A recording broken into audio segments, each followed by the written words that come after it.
Dur lan, yeter yeter. Lan bir daha karşımıza çıkarsan var ya, bu kadar da kalmayacağız.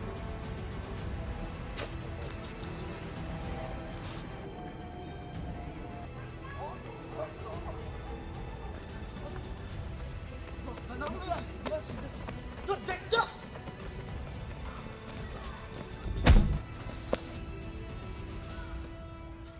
Yakaladık seni. Tamam hadi. Ulan biz senin bir daha karşımıza çıkma demedik mi? Oğlum siz bana bu laleden mi bahsettiniz lan? Biz sana bir daha karşımıza çıkma demedik mi? Abi ben... Kaldırın lan onu. Abi yapmayın. Abi.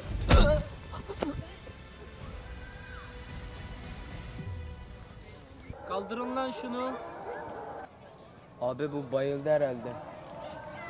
Abi bundan hiç çıkmıyor. Alo. Lan. Alo. Lan. Abi bu başımıza bela olmasın Şak. şimdi. Bana baksana oğlum.